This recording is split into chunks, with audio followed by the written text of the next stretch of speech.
Welcome to the Courtroom Club. We're genuinely excited to bring you another deep dive into a topic that, well, keeps many community schemes up at night. Today, we're tackling the often dreaded, yet absolutely vital process of collecting outstanding levies here in South Africa. We know from our work how challenging this can be, and we've actually put together an internal guide process of collecting outstanding levies, which we'll use as our roadmap today. Think of this as your practical shortcut, really, to understanding how trustees and body corporates can efficiently and lawfully recover what's owed. It's about protecting the financial heart of your community. Yeah, and what's fascinating here, or perhaps frustrating for some, is how clearly defined this process actually is under South African law. Yet, we still see so many schemes grappling with arrears.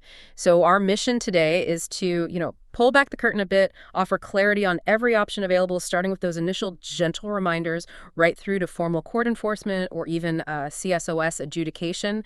Ultimately, we want to show you why early decisive action isn't just a good idea, it's absolutely essential. Okay, let's unpack this then. Before we get into the nitty-gritty of demands and summonses, why are levies so crucial to begin with? What's the fundamental truth about them that really drives this entire collection process? Well, levies are truly the lifeblood of any community scheme. Simple as that. They cover absolutely everything from, keeping the lights on and the security gates operational to essential maintenance, those crucial insurance premiums, and all the administrative expenses that keep things running smoothly day to day. If they go unpaid, it's not just one owner affected, the entire scheme suffers.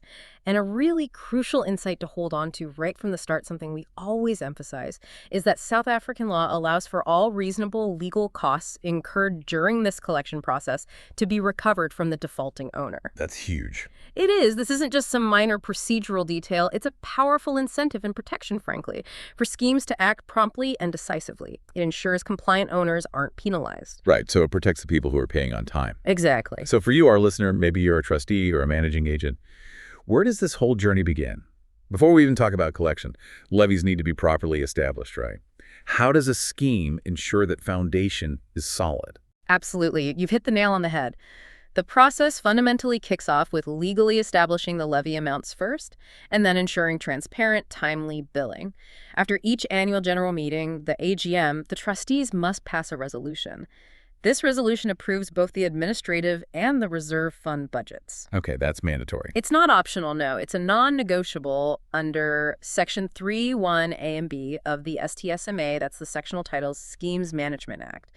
Once that's approved, all owners must be informed in writing about these new budgets and, of course, their specific adjusted levy amounts. Clarity from the start. And when are these typically due? There's a standard practice most schemes follow?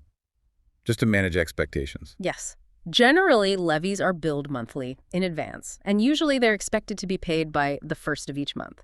This isn't just for convenience, It's quite strategic. It helps maintain predictable cash flow for the scheme and hopefully prevents late interest or collection actions from becoming necessary in the first place. Okay, makes sense. Now, let's imagine the first of the month has come and gone and a payment is late. That initial goodwill period might be over.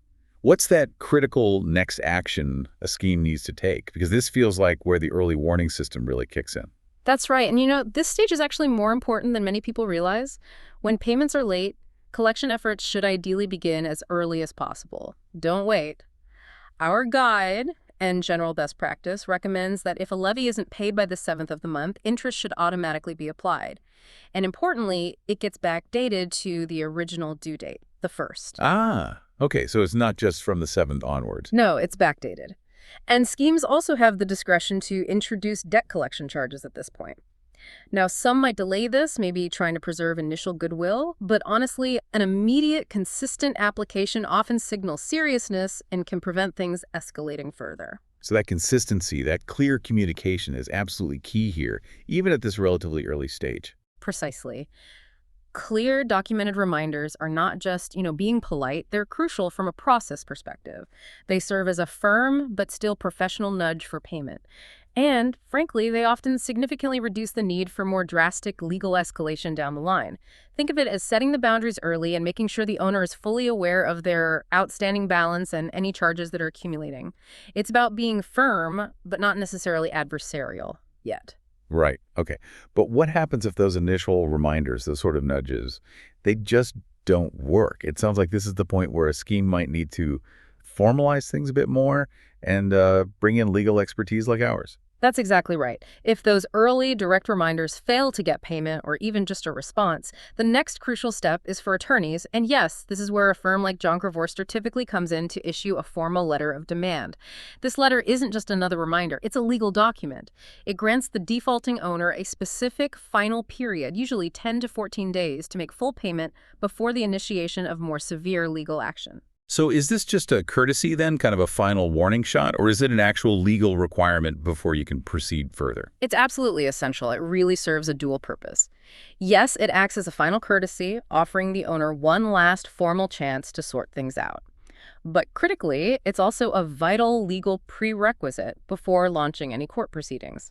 Without proof you sent this formal demand, your legal case could potentially be challenged on procedural grounds. That could cause delays or even derail the recovery entirely. Okay, so it's a non-negotiable step in the formal process. You can't skip it. Correct. You skip it at your peril, legally speaking. Now, let's say that letter of demand goes unanswered.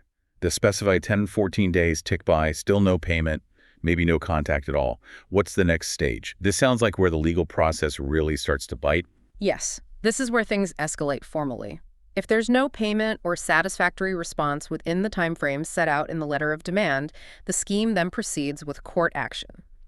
This begins with a summons being officially filed with the relevant court, usually the magistrate's court, and then formally served on the owner by the sheriff of the court.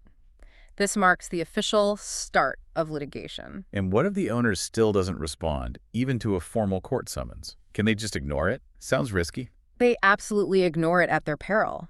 If the owner fails to respond or indicate an intention to defend the claim within 10 business days of the summons being served on them, the court will then issue what's called a default judgment against them. Default judgment. Okay, what does that mean exactly? It's a critical turning point. It legally confirms the debt is owed. Think of it like this. A default judgment is like a game where one team simply doesn't show up to play. The court, seeing no defense being offered, essentially awards the win and confirms the debt amount to the scheme. It's a powerful formal acknowledgement by the court that this money is legally owed. So once a scheme has that judgment in hand, that piece of paper from the court, what does that actually empower them to do to recover the funds? Right. The judgment isn't the end goal, it's the tool. With that judgment, the scheme can then apply for and obtain a warrant of execution.